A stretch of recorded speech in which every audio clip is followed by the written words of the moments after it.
And I ask in that regard one to have in mind, of course, the terms of section 64, to which I've already drawn attention. And I say that what this case actually shows is a struggle between the plain language of section 64, and that language is, with the greatest respect, absolutely plain,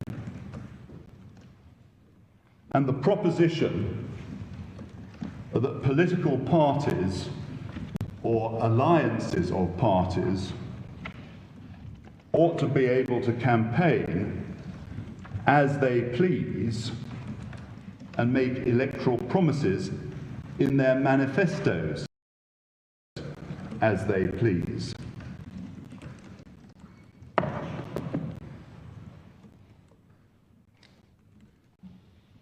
Now, a number of matters arise quite clearly.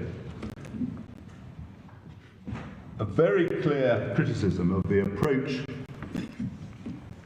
of the Supreme Court in Mauritius and of, with greatest respect, the respondents before the committee is the want of recognition of the distinction between a candidate standing for an election and a political party or an alliance.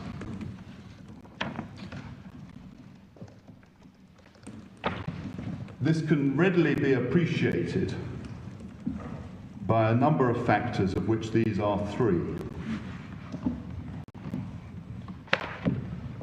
First, section 64 is directed at any person.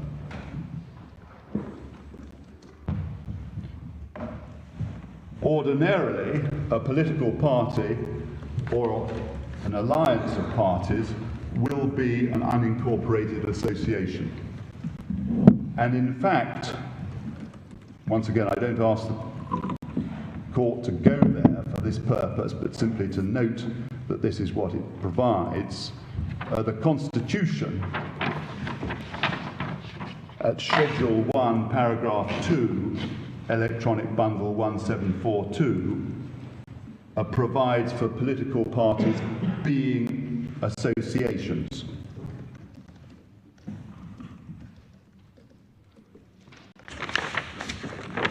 So that a political party ordinarily would not fall within section 64. Second, in the law from which this is all derived, party played no part whatsoever. And I'll come to show the committee a mid-19th century case where the language for the definition of bribery is reflected in section 64 in the Representation of the People Act with which we're concerned. But for instance, in the United Kingdom, it wasn't until 1998 that there was any legislative recognition of political parties, which was when political parties were first registered. And it wasn't until 1969, the Representation of the People Act 1969, that one was even able to have put on the ballot paper the attribution of party. Prior to that, one simply had to get by with describing oneself in terms that one chose.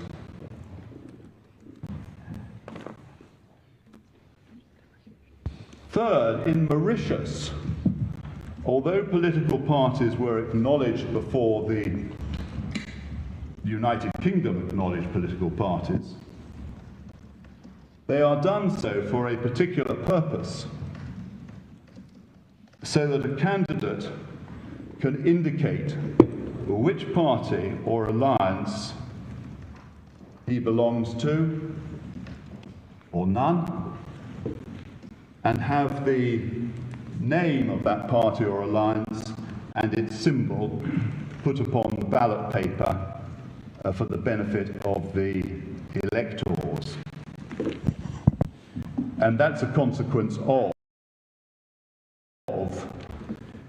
the 2014 National Assembly regulations, which I mentioned earlier, which was the fuller copy has now been provided by my learned friend Miss Mountfield.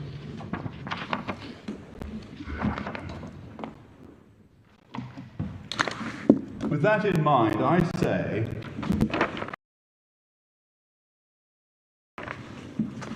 that it is perfectly clear that the Supreme Court here in Mauritius committed a number of errors. Failure to distinguish between candidate and political party, failure to take account of the language of Section 64, and third, the determination that a case called Ringadoo in the Supreme Court in Mauritius provided the test rather than the language of Section 64. And can I develop that third point in this way by inviting the committee, please, to take first Ringadoo in the Privy Council at 2135, because the case came to the Privy Council from Mauritius, but it came on particular points. 2135, the committee will see the report as to what occurred, and I can take this very quickly because the matters which were at issue related to, as one sees from the catchwords right at the top on page 2135, standard of proof, and within the judgment that came to be given, there is a long discussion as to the appropriateness of whether it's civil or criminal. And then you see a reference to section 45 and 45(1)(c, and what had happened, to put the matter briefly, was that in India there had been a problem when Mrs. Indira Gandhi was found guilty under the legislation there, and retrospectively that was changed to enable certain things to be done if one was a minister during the course of an election. And it was that provision, or provision based on that, which came to be put into Mauritian law, but it is nothing to the point with which we're concerned here, and so that one can put on one side the decision in the Privy Council, because what happened was the Supreme Court in this case said we take the test which the court in Mauritius had provided for in Ringadoo, which wasn't, in terms of what bribery was, considered by the Privy Council here. And so if you go to 2344... But the Privy Council didn't express any reservations about the Supreme Court decision. No, they didn't, my lady, but it wouldn't have been necessary for them to, in the light of what went to the Privy Council, for them to have considered that or to express a view one way or another about the matter. And in any event, what took place in this case was that the Supreme Court in Mauritius said, we're concerned with bribery. What's the test for bribery? What does it mean? We look at Ringadoo in the Supreme Court in Mauritius and work accordingly. And so the judgment in the Supreme Court for Ringadoo begins at 2344, and if you go to 2354, you will see the statement which might be thought to be somewhat curious, that bribery has not been defined in the representation of the People Act. But what would constitute an act of bribery can be culled from section 64 of the Representation of the People Act, which reads as follows, and then the committee will see the words set out which have already been mentioned. And then if one looks on in Ringadoo, at 2356, it is noted that the text of the law, two-thirds of the way down the page, 2356, text of the law is inspired from the English texts, and English judicial decisions become a convenient and persuasive source for the interpretation of the law in Mauritius. I should point to, in their consideration of English cases 2360,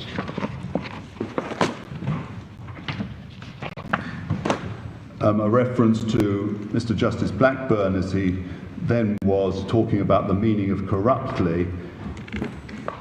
The word corruptly governs the whole with the object and intention of doing that which the statute intended to forbid. In section 64 with which we're concerned, the committee will have noted that in actual fact the word corrupt is simply used in connection with matters which might happen after the election to govern the circumstance of what would be the case if one was given a particular office in the ordinary course of events and someone said, well, it comes about because of the election. You need to show that it comes about corruptly in that case. Before the election, matters are different because you're concerned with what is actually being said and being promised. And then if you look on, 2363, the court say at the top of the page, we shall refer to Charler's Election Law and Practice, 6th edition, and that's a textbook from India dealing with these particular matters, and they arrive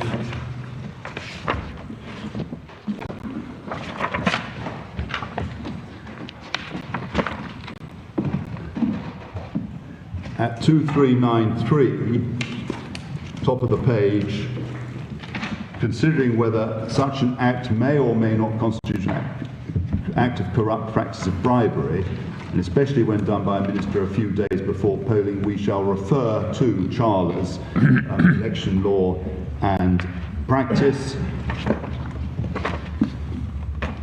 And then at 2395, having cited some extracts, it is said, bottom of the page, it is clear from the above that it is only mala fide act with corrupt motive that would be censored.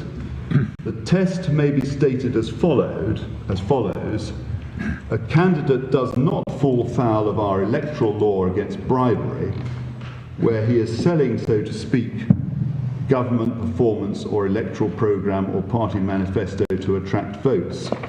That is normal electoral campaigning.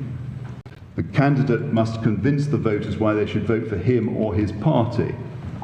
He would fall foul of the law when he is involved in buying votes, that is to say, exchange vote for money or any other valuable considerations instead of using cogent argument to influence the voters. There must be an element of bargaining, and the corrupt motive will stand out so obviously from the facts. Once the petitioner has put forward sufficient evidence, and then he says a matter of response to that. Now that was how that was put there, and if one goes back to the judgment in this case,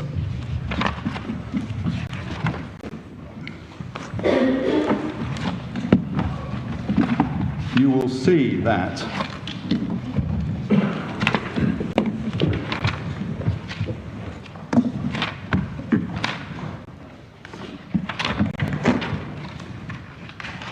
at page 411 of the electronic bundle, within the judgment,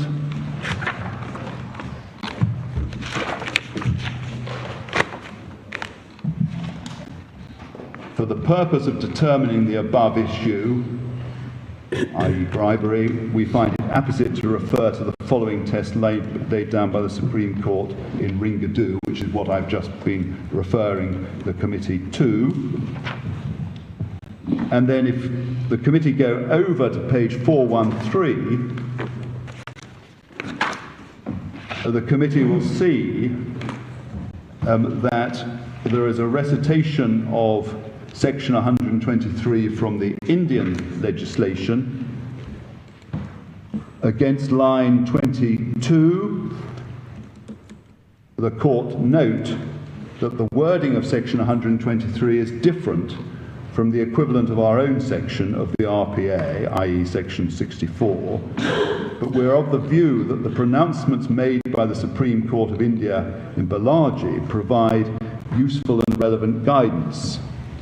The court found that the promises made by the political parties in their election manifestos did not constitute a corrupt practice, and held as follows, and then there's italicized text.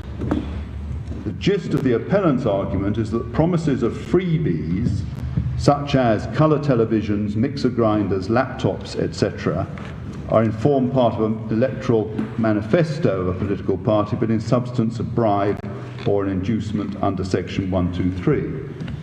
And then in the next paragraph, as appealing this argument may sound good, the implementation of this suggestion becomes difficult on more than one count. First, if we're to declare that every kind of promises made in the election manifesto is a corrupt practice, this will be flawed, since all promises made in the election manifesto are not necessarily promising freebies per se.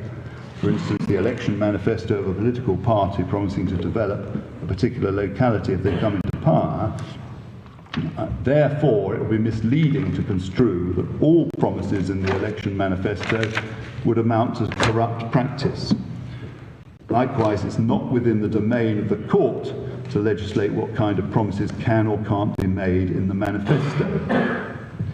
And then there's a further paragraph saying some more about it, but it can be noted that at line 20, the court in India indicated that the provisions of the RP Act clearly draw a distinction between an individual candidate put up by a political party and the political party as such. The provisions of the said Act prohibit an individual candidate from resorting to promises which constitute a corrupt practice within the meaning of 123. The provisions of the said Act place no fetter on the power of the political parties to make promises in the election manifesto.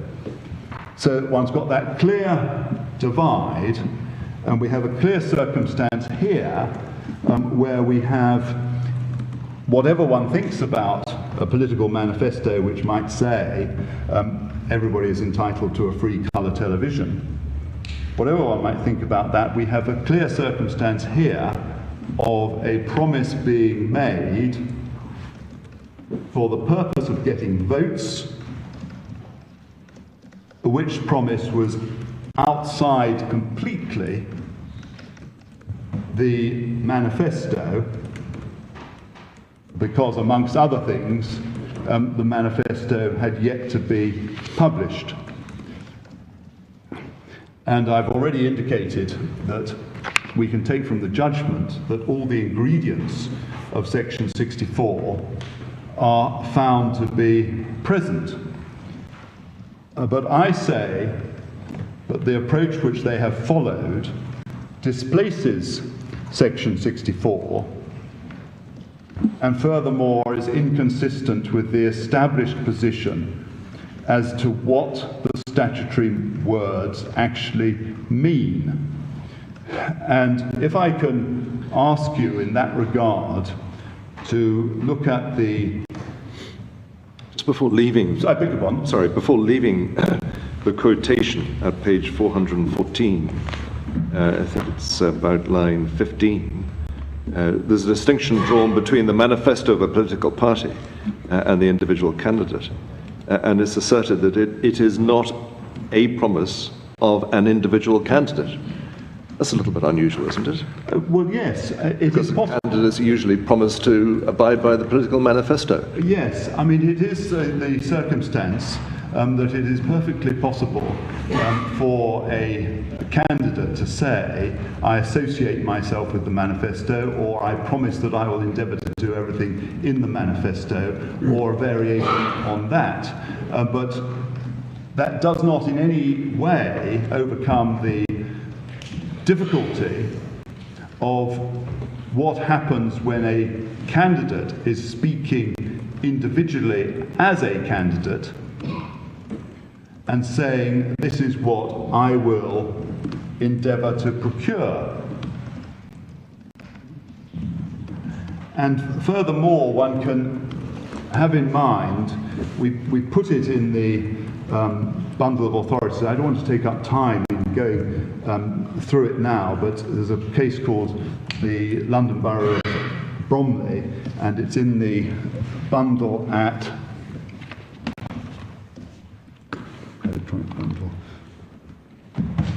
1781. As I say, I don't want to take up time now in going through it, but where Lord Denning points out in clear and robust language that manifestos are all fine and large, but, if I can paraphrase, who reads them, who takes them into account, and in any event they contain within them a number of considerations, some of which may be in conflict one with the other. So how can you derive a clear set of promises from a manifesto?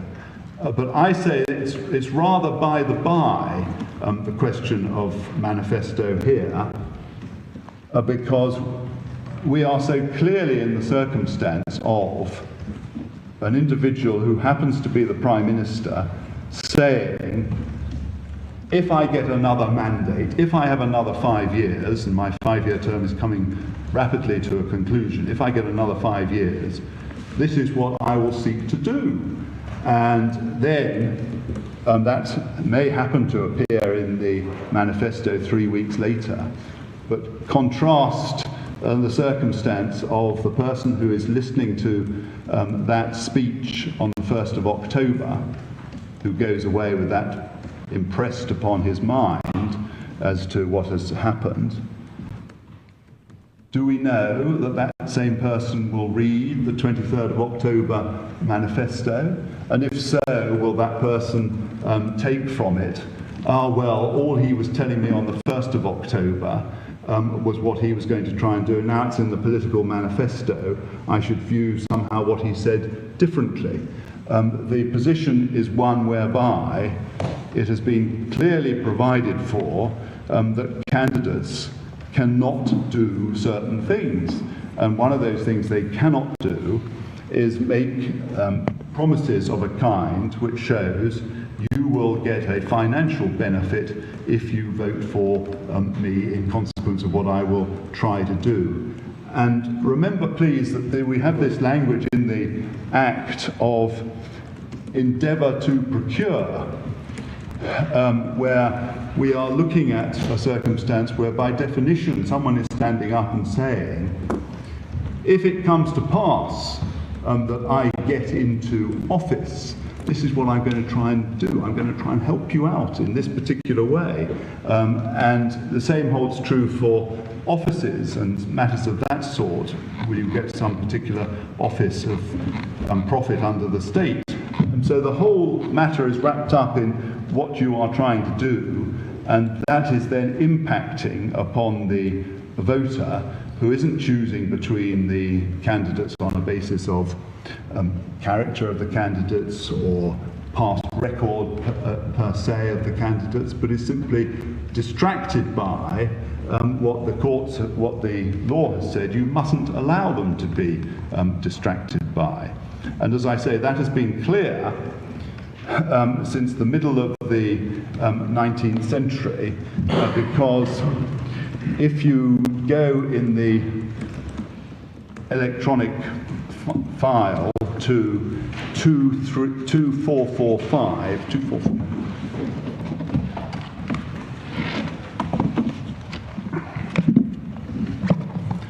You should find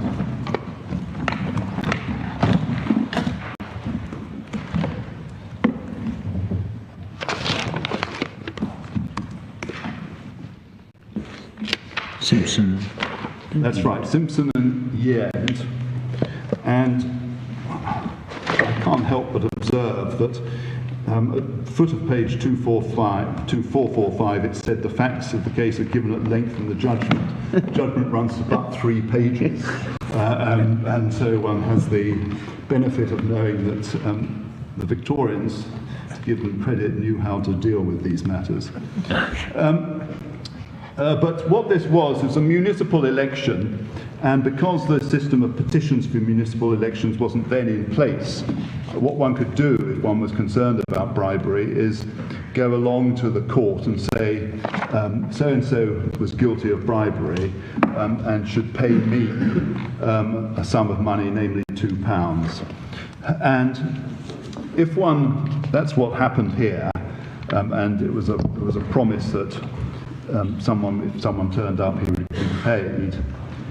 And at 24447,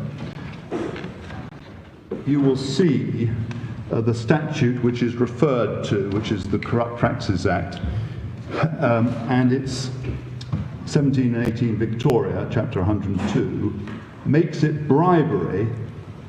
And the reason why I read these words to the committee is because they are so similar to what we have to do with today. Every person who shall directly or indirectly, by himself or any other person on his behalf, give, lend, or agree to give or lend, or shall offer, promise, or promise to procure, or to endeavour to procure any money or valuable consideration to or for any voter, it doesn't matter which constituency, or to or for any other person on behalf of any voter, or to and for any other person in order to induce any voter to vote or refrain from voting, or shall corruptly do any such act as aforesaid on account of such voter having voted, that's the situation after the election, then one is told one's committed the offence. And the judges in this case delayed giving judgment because they wanted to consult some other judges. And then over the page, you will see that they say, foot of the page, not distinguishable from Cooper and Slade, it is so important to the public interest that electors should be left free to vote without any disturbing influence of any kind, that we feel ourselves bound in construing the statute in question to give full effect to the plain meaning of the words used and to apply them to the substantial facts of the case without raising subtle distinctions or refinements as to the precise words or expression in which the promise or offer may be conveyed. And so there was a recognition clearly there that the court saw these matters as of very considerable significance, and that one followed the plain language. What had happened in the facts this was a direct offer of money, was it, to an individual? Yes, Mr. Marshall was offered 40 was, shillings. By the candidate. Yes. By the candidate, yeah. And so it was effectively, if you turn up, I will give you some money. Yeah, I put it rather crudely. But what we know is, from the terms of the legislation, that precisely what you do, so long as it can be put in terms of, is there some valuable consideration involved? The answer to that in this case is yes. Has a promise been made? The answer in this case is yes. The court so fined. Is it an inducement? This was part of electoral practice. Therefore, this is how we work, and to get the votes in. And so one just sees that the terms of this section are met. But the inducement in this case, or the inducement that you're alleging, is not only to vote for this particular candidate, but to vote for sufficient numbers of people in his party, because the promise is absolutely valueless unless he actually gets a majority. Well, that is true, of course, that one's dependent upon that, but when one looks at the language of section 64, it is promised to any person in relation to electors, and it doesn't, in my respectful submission, matter that one's got this contingency in place, namely, will he secure a sufficient majority, or will his party secure a sufficient majority to enable him to still be Prime Minister? What matters is, what is he promising that he will seek to do, endeavour to procure? What will he seek to do? That's what he will seek to do. I will seek in that contingency. And it must be the case, my Lord, with the greatest respect, that in a vast number of cases, that the act of bribery, if there's going to be any possibility of fulfilment, depends upon the party or the candidate's friends being returned in sufficient number for the candidate to be part of the government thereafter. And because how could it be otherwise when you have matters such which are expressly referred to within the terms of the legislation as the provision of an office? So you contemplate the circumstance that there's an office of profit under the Crown. I use a conventional language for England, and the candidate is saying, that's what I'm going to try and get you. And now that will depend, of course, upon that candidate having been elected and sufficient of his friends alongside him forming the government to enable him to do that. But that's the promise which is made. So the fact that here the promise does, for fulfilment, depend upon a sufficient majority being secured for the political alliance is, I say, not in any shape or form determinative of the matter. Now, if one goes back to the judgment at page 415,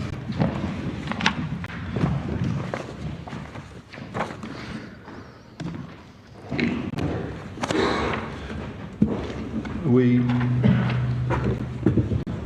are picking the matter up after the reference to the Indian cases and the reference to section 123, and then there's a reference to a Supreme Court case from the United States which was dealing with freedom of expression. And if one goes on to 417,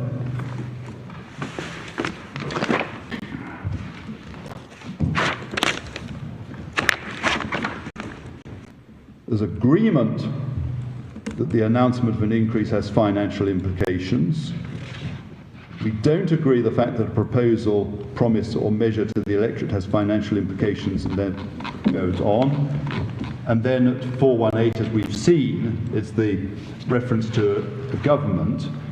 And then at 421,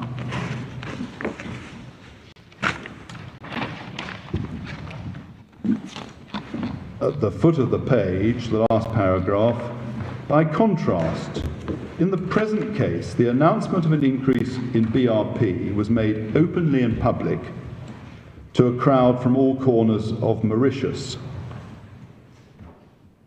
It wasn't a covert announcement by an individual candidate, but a proposal of political alliance contained in its electoral manifesto. Well, on the 1st of October, that plainly was not the case. And in any event, why is it of significance that the announcement is made openly in public to a crowd from all corners? Reference, please, the terms of section 64. And what does it matter that it wasn't a covert announcement by an individual candidate? And then the point is made, it formed part of normal electoral campaigning.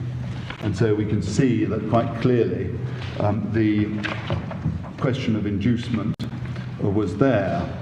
And they go on to say that the other party had also put into its manifesto something to do with the question of pension increase. Once again, I ask rhetorically, how does that bear upon these particular questions? So as far as 1st of October is concerned, I draw a line there, if I may, for the moment, because there are two other instances which I can take quite quickly. And if you just bear in mind for this purpose that the electronic bundle records at 894 that the manifesto came into existence on the 23rd of October 19. And then if one has the electronic bundle at page 908 and 920. Just before we do that, Yes, of course. what precisely do you say means that this is not normal electoral campaigning? What are the features that you say point otherwise? That it's not normal electoral campaigning. Well, I say that it's not normal electoral campaigning because it's plain and simple bribery. That's it. If one puts into the manifesto an electoral proposal, we intend to increase pensions by a significant amount or even by a given amount, and the courts have said it doesn't actually much matter whether one identifies pounds, shillings and pence or no. If one puts into a manifesto and then says, well, I associate myself with the manifesto that this will be our aim to secure increases in pensions, one's saying something very different from standing up as a candidate and saying, what I will try and do is to get into your pocket this sum of money come December the 1st. And that is what is being said. And so normal electoral campaigning may cover a vast range of activities, but it can't cover the circumstance of the candidate giving a bribe. And so because you say it's what the individual is promising to do rather than promising to do on behalf of his party or with his party. Well, that's what the section says, my lord. Section 64 says any person who does these things is directed at the individual. It's not directed solely as a candidate. It's any person who does these things. And it's intended to preclude the giving of, amongst other things, money offers as an inducement to vote. And as I say, the distinction between the party on the one hand and the candidate on the other is profound because... Who is making the money offer? I mean, where's the money coming from? It's not coming from the individual, is it? No, it's not coming from the individual, but if one looks at section 64, there's no reason why it should come from the individual. And if one reflects back as to the course of events which may have influenced those who drafted these particular provisions, one can readily contemplate circumstances where the candidate would say and be able to say, if I'm elected, I will endeavour to secure that the rents you are paying on the agricultural estates, which happens to be owned by my father, the Duke of Omnium, will be reduced, or something similar. And we have simply that language which would prevent that kind of episode, and it's provided for the situation today, when, of course, when it was drafted, pensions weren't even in the glimmer of anybody's eye, because they didn't happen until Lloyd George in 1906 and so forth. So we have a situation where we don't have to say that it's the candidate who's putting his hand into his pocket. It's simply, what is the candidate doing by way of a promise? And what am I endeavouring to procure? Now, if I can take your observation, my Lord, slightly further, I would readily accept there are some promises given by an individual candidate which simply stand to be laughed at rather than taken seriously. The candidate who stands up and says, I think it's better we abolish working days and simply have every day a holiday. We can't have that sort of thing and treat that seriously, but this is something which could perfectly sensibly be treated seriously, because this was the Prime Minister standing up and saying, if re-elected, this is what I will endeavour to do. Is normal electoral campaigning, does it fall foul of Section 64? Normal electoral campaigning doesn't fall foul of Section 64, no. Okay. And then what is the distinction between normal electoral campaigning, where you say, well, we're going to do this in the future, we're going to make available these funds for doing this, and that will benefit, for instance, selling council houses. How do you distinguish between the two? Well, you distinguish between the two in this very straightforward way, I suggest. You've got your political programme, which contains in your Lordship's instance, the right to buy, the sale of council houses. And so you put that into your manifesto, and as a candidate you say, I stand with those other candidates with this political manifesto, and we will endeavour, as far as the manifesto is concerned, to pursue the manifesto. Now that can be contrasted, I respectfully say, with the person who stands up and is addressing the tenants of the Peabody building somewhere or other, who says, what I will do, if elected, is to secure that you are able to buy at discounted prices these flats which presently you occupy as tenants of the Peabody estate. And you've got a very clear distinction. You just have to have in mind what Section 64 prohibits and contrast that with what a political manifesto might say, because if one goes to... So normal electoral campaigning would be generic. It would affect the whole population. Is that right? And as opposed to a specific bribe to a particular, or a specific promise to a particular segment of society, or a particular locality. I mean, I hesitate to give to an expression as loose as, if I may put it that way, normal electoral campaigning. Well, you just accepted that. Yeah, but the position is, one, what it doesn't include is Section 64, normal electoral campaigning. But normal electoral campaigning is that which can be done lawfully by all candidates at elections, including those who have no manifesto at all, the individual. And that includes the individual being able to say, I associate myself with a manifesto produced by party X or Y.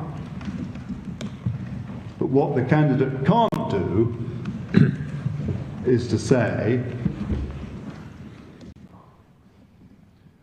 I will endeavour to procure a particular financial benefit for electors if I am re-elected. If the election manifesto in this case had been published, the relevant manifesto published the day before the 1st of October 2019, would what was said have amounted to bribery on your case? I respectfully say it would have still amounted to bribery on my case, because it is so patent as to what is being said, and it is not simply saying, I associate myself with the manifesto. It is, this will happen, this is what I will do. So if the first respondent had said on the 1st of October, as set out in the manifesto published yesterday, I undertake to stand by it and procure this benefit, if elected, would that amount to bribery? The answer to that question is yes, it would, if he's saying in express terms, contrary to what Section 64 indicates can legitimately be said, I promise you X for the purpose of inducing a vote. So have you just eliminated all election promises in relation to pensions? No, I wouldn't say I have eliminated pension promises at all, because the parties are still able to say in their manifestos, we think that the age for pensions is set too high or too low or whatever it may be, and therefore that is going to form part of our consideration in our administration if we are elected. Well, wouldn't the electors like to know what they're voting for? Yes, and the politicians can say in our manifesto, this is what we have said we contemplate doing. But what they can't do, I say, is as a candidate, is to say, you will receive this financial benefit if you vote for me. We've got to be able to put Section 64 alongside the situation of political campaigning.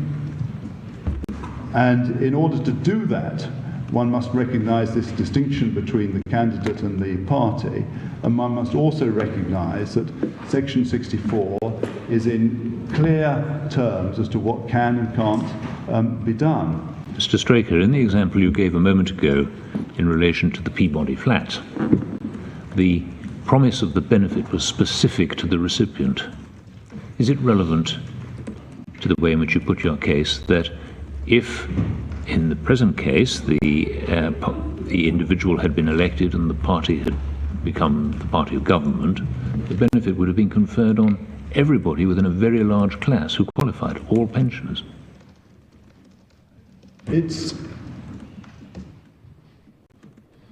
What is relevant to my argument is whether or not there are identifiable persons to whom one can see this is an inducement to vote, or refrain from voting, this is an inducement. And so if you're doing something which is so absolutely broad that it can't conceivably be to any group an inducement, then it may be what your lordship is indicating would be that well, that wouldn't constitute and couldn't constitute bribery. But it doesn't matter the size of the group which is actually involved. Does it have to be specific to constituents? No. Those with the power to influence the outcome of the election in that constituency? The position is one whereby what is said in Section 64 is that it's a matter of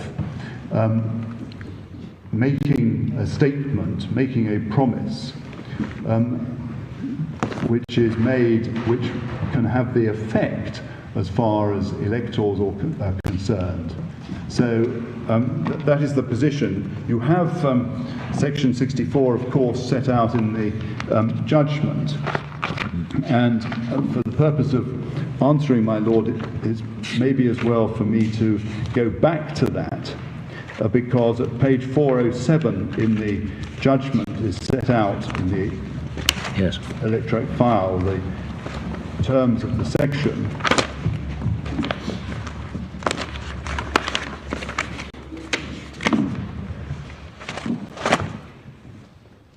And there the endeavour to procure is for an elector or for any person on behalf of an elector or to or for any other person, in order to induce the elector to vote. Now, plainly here we are not talking about a singular elector, but if you've got a circumstance where you can properly say, what are you trying to do? Provide money or valuable consideration for electors or to persons on behalf of an elector or to any other person in order to induce the elector to vote, so that it may be that one says, I'm going to do something which is entirely out with my particular constituency, but it has a financial benefit in order to induce the elector to vote or refrain from voting.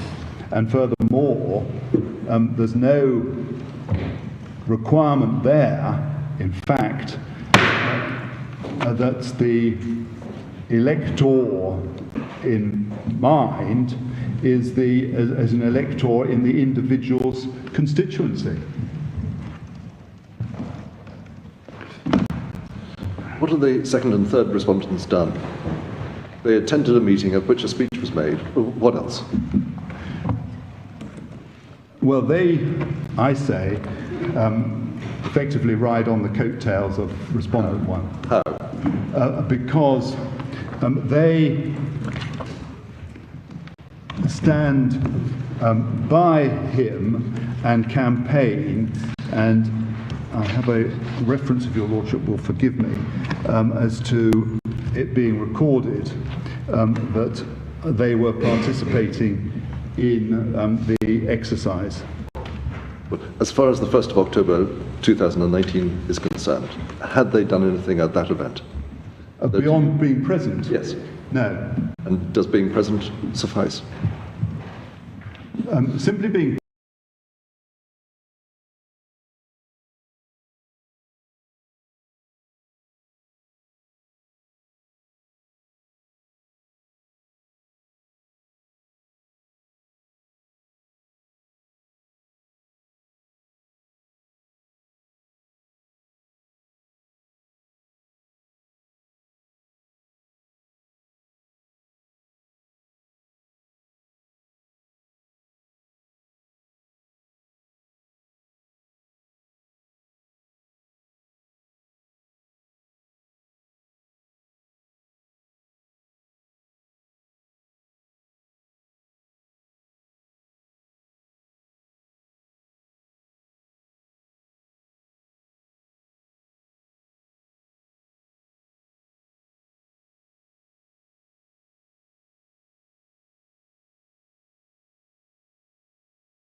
by itself, I think I would have to say it would not suffice. It could not suffice, because if one, the evidence is that he was speaking without having revealed to others what he was going to say. So I couldn't sensibly say R2 and R3 simply by virtue of the fact that they were alongside can be tainted by that. What I do say, as far as they are concerned, R2 and R3, is that here we are in constituency number 8, where you return 3 members to constituency number 8, and they proceed through the election alongside respondent number 1, so that when one looks back at bribery, any person who directly or indirectly by himself or by any other person. And what's the indirect? What do they indirectly do? Well, indirectly they are, so to speak, standing by, but they are by any other person proceeding in that way set out in section 64. So what, the first respondent is acting on their behalves, is he? the first respondent, when he gave his evidence, certainly indicated that he could speak on, so to speak, their behalf, but as far as that is concerned, the position is one whereby one's not looking directly, my lady, to see, is this a matter of one being able to say, there, so to speak, is someone who is my agent or acting on my behalf. One's simply saying, is there a person who by another person on his behalf is endeavouring to procure? And what was respondent number one doing, if not on his own behalf and on behalf of the other two candidates? Mr. Straker, it occurs to me that you've got some way to go in your submissions, and conscious very limited time. Yes. My Lord, can I therefore deal quickly with the other matters, which are the two other instances of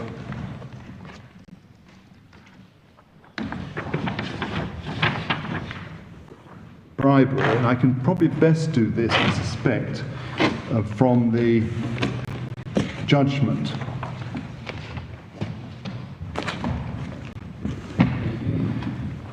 If you go in the judgment to 424,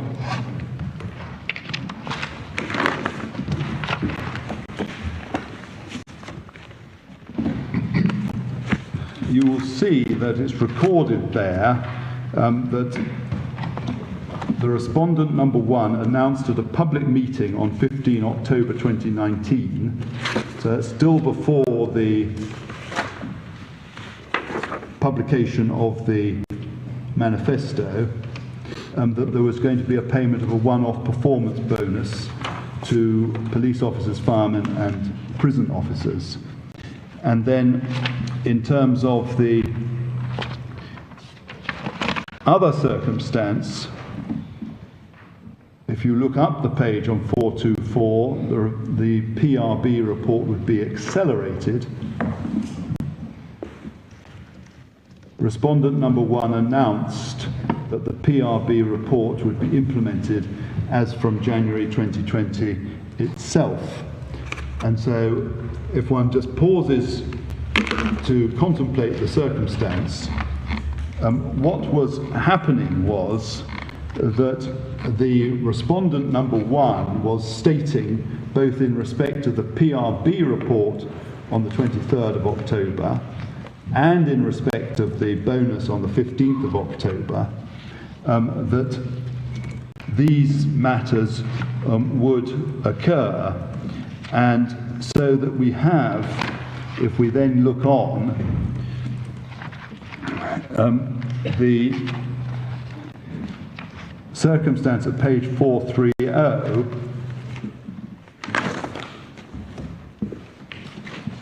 a record of, in the middle of the page, those proposals relating to the PRB report being made openly in public and were contained in the electoral manifestos. So in each of these instances, one because it preceded and the other because there were two concurrent matters happening, that the exercise was one whereby the circumstance can be described in like terms to October the 1st. Can I just, before I move to the question of treating, which is what actually happened on October the 1st, give the committee a reference whereby at the electronic record at page 935, it will be seen that he was speaking on behalf of others as far as the case was concerned.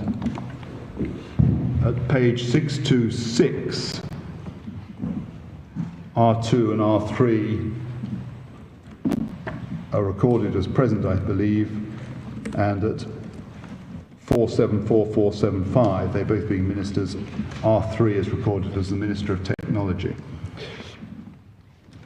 Now, in the time that remains to me, my Lord, can I then turn to what is, the, so to speak, the fourth question, which is the question of treating, and this proceeds under a different provision, which is set out once again in the judgment.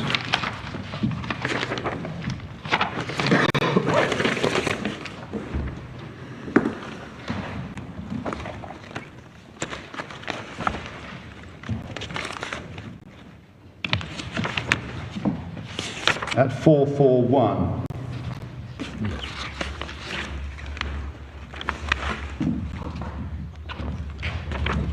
Where 441, my Lord.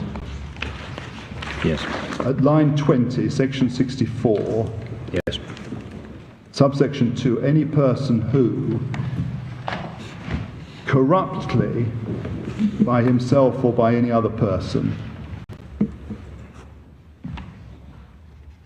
pays the expenses of giving or providing, indirectly gives or provides, or pays the expenses of giving or providing any food, drink, entertainment for the purpose of corruptly influencing that person or any other person to vote or refrain from voting at the election. So this provision, in contrast to the bribery provision, does actually include within it the adverb corruptly. And there, what the position that has been reached as far as the courts are concerned, in my respectful submission correctly reached, is this, that what matters is what is actually happening and the time at which it is happening, from which the conclusion can be drawn. And this can best be seen from the Kingston upon Hull case, which is Electronic Bundle 2171.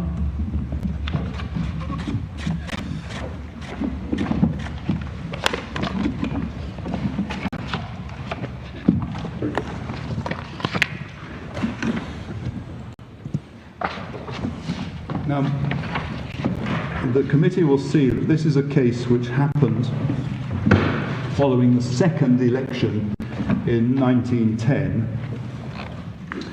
and it happened in circumstances where it is made patent that the judges did not want actually to come to the conclusion to which they came. And you will see that at page 2172, it is recognised, middle paragraph, Sir Henry Seymour King can very fairly and properly claim to have recognised the requirements of the poor of Central Hull. I'm not suggesting for a moment that he's done it wrongly or improperly or with any other motives than a proper one. I don't believe he has.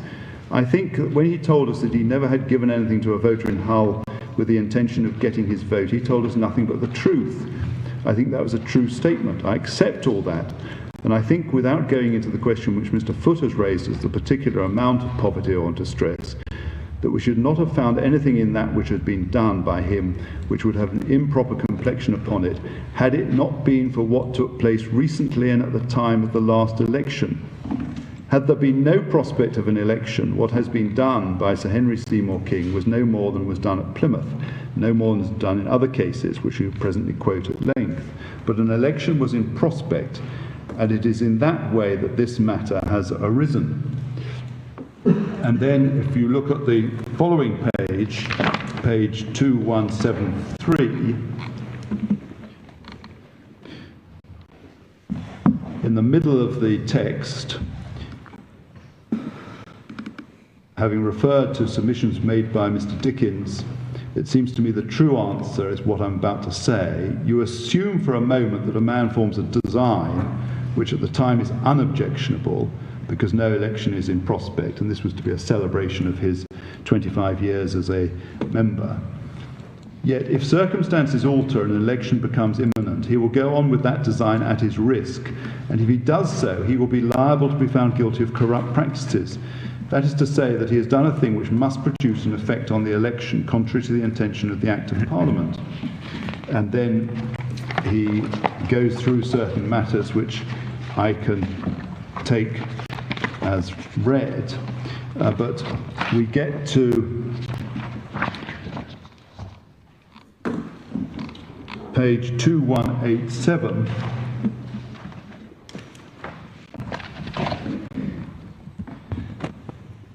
where we're in the judgment of Mr. Justice Bucknell now. That great lawyer, great judge and master of the English language, Lord Byrne, then Mr. Justice Byrne, delivered that historical judgment where he said there should be no charity at times of political warfare. Why? The reason is obvious, because whilst you, the donor, may be gratifying your own charity and doing a kindness, doing kindly acts to others, you may be doing a great injustice to your opponent. You may be doing what he is not. You put yourself on another plane and on another pedestal from that on which he is.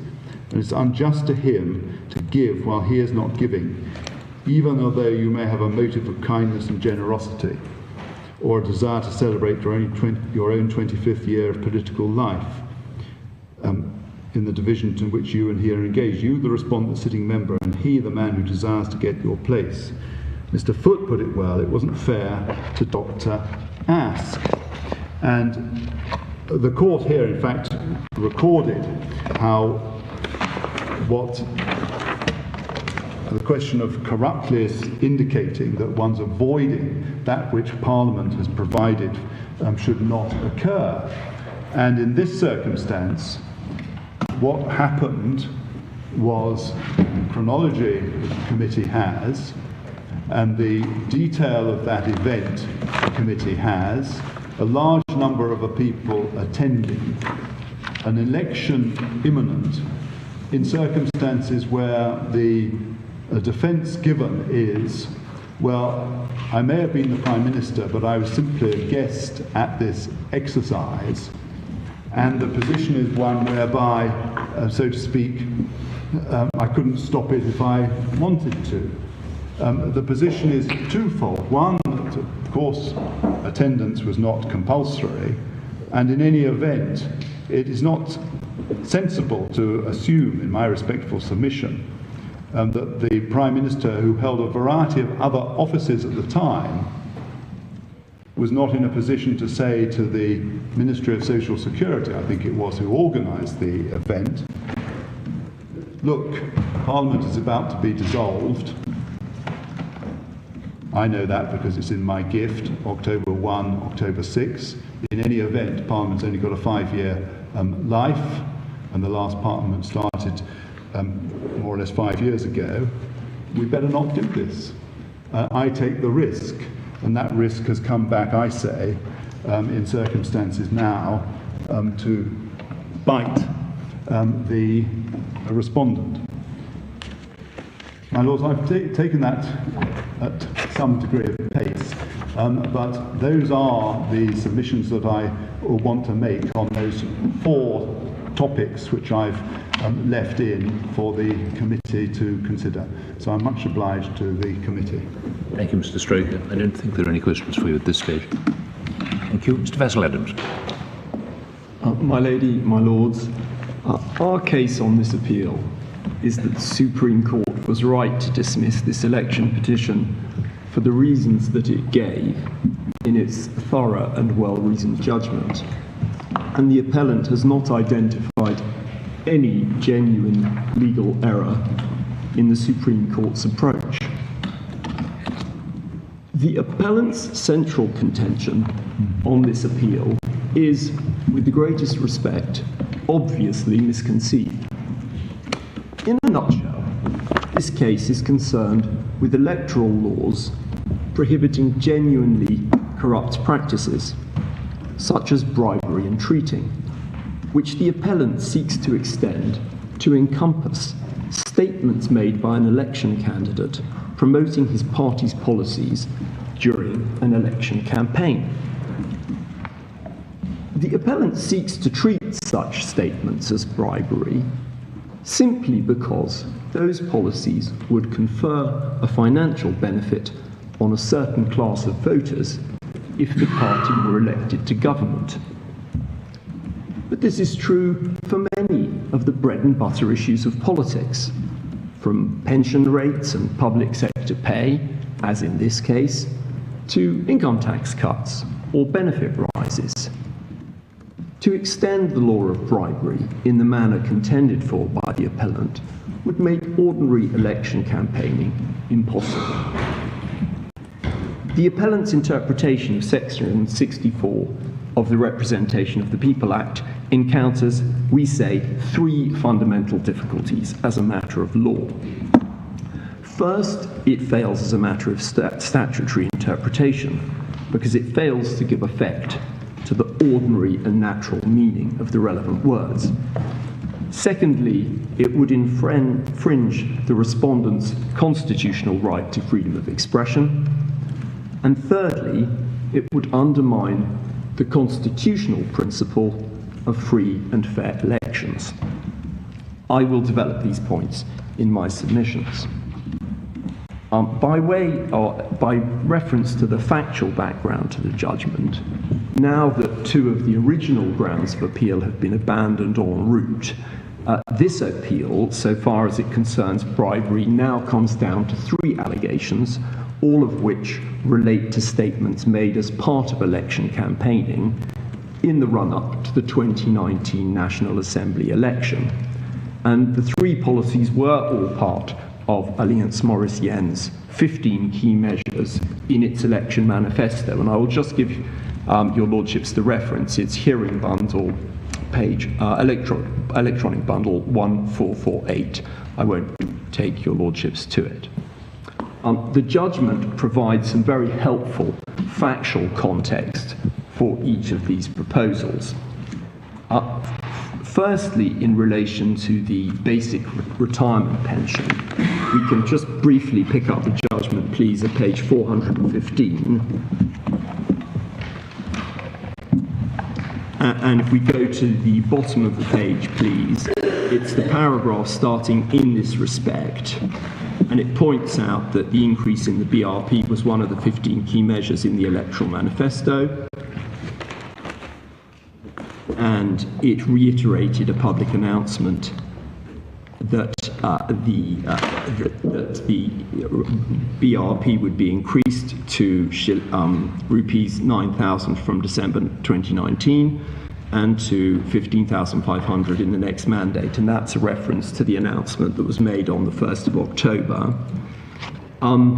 It was one of the prime subjects of the election campaign.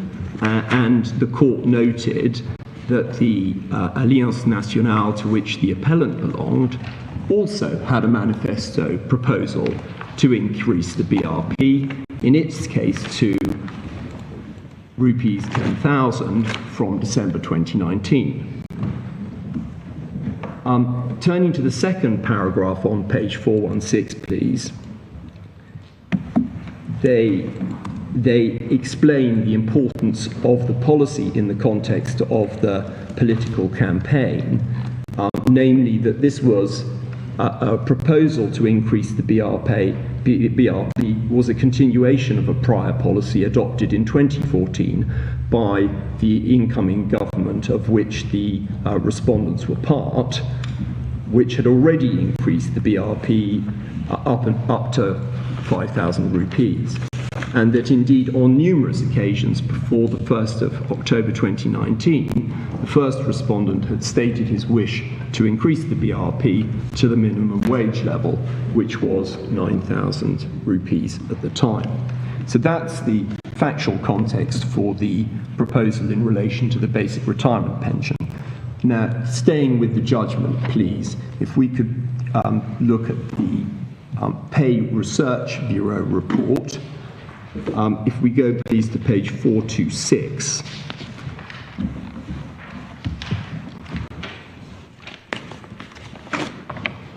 And at the very bottom of that page, the two lines starting, "There is no doubt," the court points out that there's no doubt that that was a recurrent theme in election campaigns for general elections in Mauritius, and that again it was a theme of the 2019 general election campaign. On the following page, that it featured as one of the 15 key measures in the Alliance Mauricienne's manifesto, and again that a similar proposal was put forward by the Alliance Nationale, where it promised in its manifesto that the PRB report would be published every 3 years instead of every 5 years. It also undertook, this is the Alliance Nationale, to request the PRB to consider the disparity in the salaries of different categories of public officers following the introduction of a minimum salary, and to review their salary scales. So once again, both parties were campaigning on issues relating to the PRB report and how it would be implemented, and proposing that different groups would benefit from their proposals. The same was true of the performance bonus, and if we can see this from the bottom of the page, on page 427, please.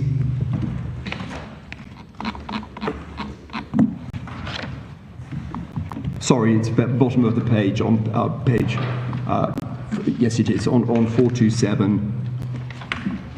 I apologise. So that was the PRB report. And then in relation to the performance bonus, page 429, please.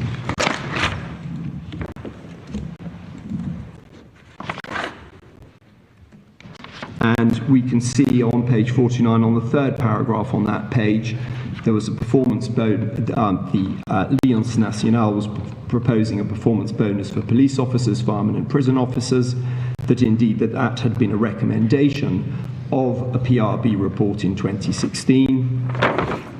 And indeed, there were equivalent proposals that the Alliance Nationale had, whereby it promised to pay a performance bonus to police officers, again with a retroactive effect of 2 years. Now, my lords, the appellant has never actually addressed how the policies which he contends were bribery in the mouths of the respondents would not also make him guilty of bribery for advocating similar policies of his own. And under cross-examination, the best that he could come up with was, well, 2 wrongs don't make a right, or that in his party's alliance's manifesto, it was simply a manifesto promise, but it was bribery in the respondents' manifesto. And one can see what the Supreme Court of Mauritius thought of those responses. I think it would be fair to say it was decidedly unimpressed. It's at the bottom of page 428, where the court says, "We must say that we were not impressed at all by the petitioner's astounding answers and double standards." Turning, please, to section 64 itself, I'd like to start by saying something about bribery and treating. These were, of course, common law offences before they entered any statute book, and such offences were commonplace in this country in elections in the 18th and 19th centuries. And in the Earlham and Ranham case, which is in the bundle, it is pointed out that in the 19th century, bribery literally involved handing money over to voters or offering them jobs, and that typically the kinds of candidates then standing for election in those days often had jobs at their disposal. For example, major landowners or captains of industry. Treating involved plying voters with food and drink. And the reason that these corrupt practices were quite efficacious in those days is because there was a very limited electorate, and the fact that the poll was still an open declaration of vote right up until the 1860s. In other words, voting took place by a show of hands at a hustings, so that if you had, it was readily ascertainable whether you had successfully corrupted someone by promising them a job, because you could see whether at the hustings they would raise their hand. And what, of course, happened then was a major change in the law in the form of the Ballot Act 1872, which introduced the secret ballot. And although, as the law reports demonstrate, attempts at bribery are not unheard of nowadays, the much larger electorate and also the fact that the ballot is secret have made it much rarer. My lady, my lords, the relevant provision of the Act is in the bundle at in the authorities bundle, please, at page 1941, 1761. And this is section 64 of the Representation of the People Act 1958. And this provision, in its simplest form, is directed against candidates buying the votes of their constituents, paying them money or valuable consideration in order to induce any elector to vote or refrain from voting. And in our submission, it is a provision that must be construed with both care and rigour, given that the consequence of a finding of bribery is so drastic. Because once there's a finding of bribery, an election must be voided, and there is in fact no requirement to show that it was likely to have affected the result of the election. So, if there were clear evidence of someone attempting to bribe 3 voters, and that candidate won by a margin of thousands of votes, their election would still be voided by that conduct. Now, in our submission, the words "in order to induce any elector to vote or refrain from voting" are crucial, because they turn what would otherwise be merely a promise to confer a financial benefit on a person into a corrupt promise or bargain that money will be paid in return for a person voting in a particular way. And yet, if one looks at my learned friend's written case, which addresses the question of statutory interpretation at paragraph 17, it makes no reference at all to these words, "in order to induce any voter to vote or refrain from voting." And by excluding those words from consideration, wrongly, clearly wrongly in our submission, it enables the appellant to argue that a promise of money or valuable consideration, howsoever made, and in whatever terms, amounts to bribery. And that really is how we make the appellant makes the giant leap to contending that campaigning for a policy that would confer a financial benefit on a certain class of voters amounts to bribery.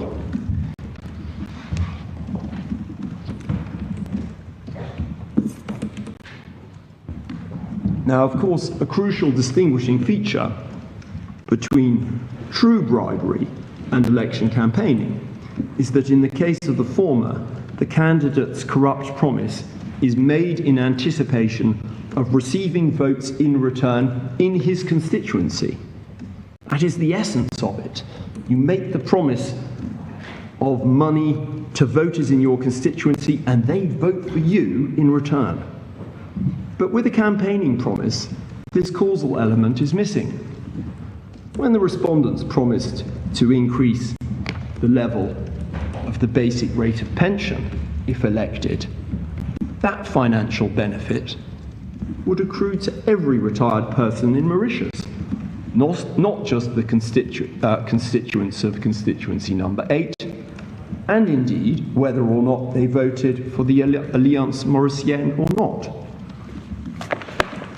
Now, what makes bribery corrupt? What makes it corrupt for an individual candidate to seek to advance his own electoral prospects by making or promising to make a payment of money in order to get a vote? Is because the promise of material gain undermines the ability of those voters to exercise their free will when voting. But the free will of voters is not undermined by any number of campaigning promises.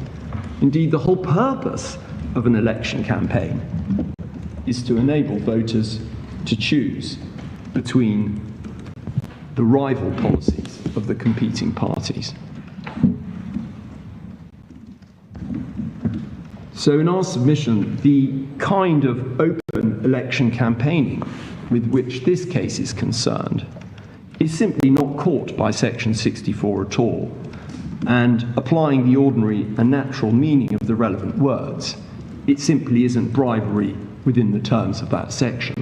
How do we identify a campaigning promise as opposed to a corrupt promise?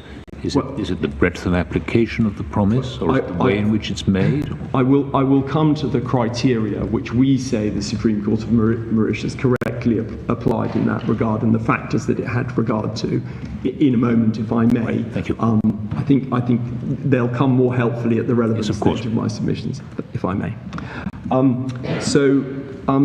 Before I come to that, to say something about corrupt intention and the meaning of corrupt. Now, one of the features that my learned friend referred to about Section 64, is that with regard to gifts or promises made before an election takes place, there is no reference to the making of a corrupt gift or promise. And the lack of the legislative use of the word corrupt in this context was considered by Baron Fitzgerald in the Borough of Limerick case, and that's Electronic Bundle 2597. I'm not going to take my lords to it. In that case, bribery was not established. It is, in fact, a case about treating. So what is said about bribery is strictly obiter. The relevant passages are extracted in the judgment at pages 409 to 410. Now, in summary, what Baron Fitzgerald said is that the absence of the word corrupt was because the court could draw a prima facie reasonable inference that the act in question was done for a corrupt purpose, with the onus then falling on the opposing party to rebut that inference. But conversely, when the word corrupt is used in the statute, Baron Fitzgerald suggested the legislature didn't intend that the act itself should give rise to an inference that it was for a corrupt purpose.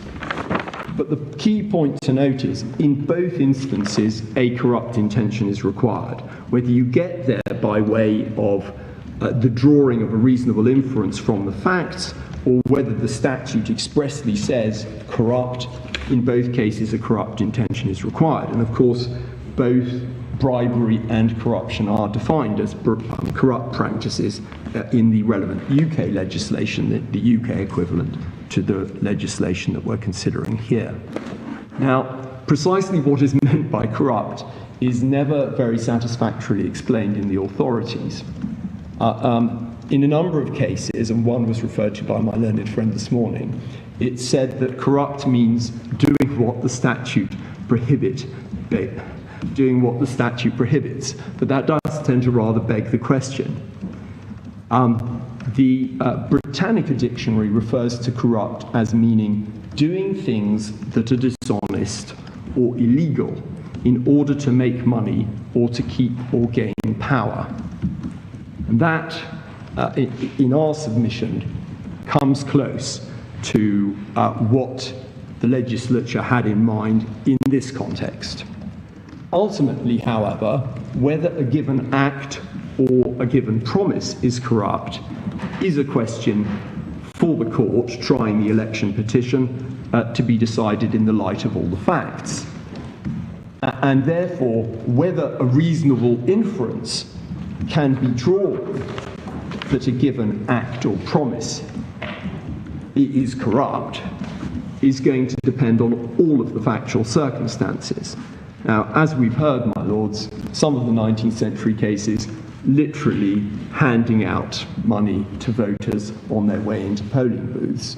But we have more recent examples, for example, in the Jugnauth v. Ringadoo case, electronic bundle 2344, creating a false expectation that voters for a party would get jobs in the civil service was corrupt and indeed bribery. Or in the Earlham v. Rahman case, electronic bundle 1906, improperly targeting mayoral grants towards a particular ethnic group that was singled out for political support. But in our submission, no such inference, no reasonable inference can be drawn from the fact of making open promises in the course of an election campaign that such promises are corrupt.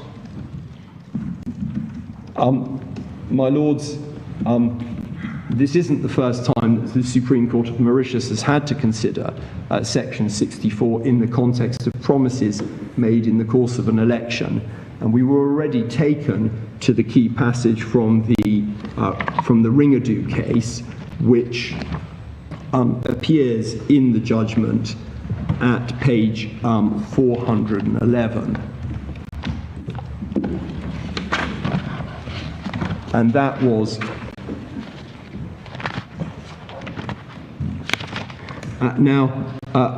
if my lords would turn up page 411, we have the quote set out there.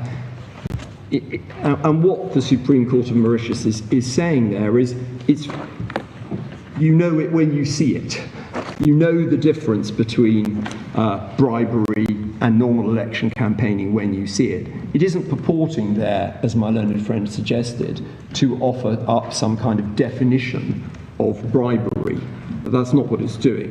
What it's saying is there is an obvious and real distinction between the sort of open campaigning where you're trying to persuade voters of the merits of your policies and trying to buy votes, persuade voters to vote for you in your individual constituency by offering them a bribe. Now, the Supreme Court of Mauritius also found it helpful to gain some to look at two interesting judgments of the US Supreme Court and the Indian Supreme Court, and I'm going to come to those next, and then I will be coming to my Lord's point of the criteria by which we seek to distinguish bribery from normal election campaigning, because the Supreme Court of Mauritius derived some of those criteria from those that feature in the judgment in Brown v. Hartledge, the judgment of the US Supreme Court. I can see I've got about 3 minutes, my Lord, till 1 o'clock. We're in your hands, Mr. Vassell-Adams. I think as I'm moving to a new chapter, as it were, I will start again at 2. Very well. We'll adjourn now. We'll resume at 2 o'clock, and you will have until 10 minutes to 3 to address us. Thank you very much.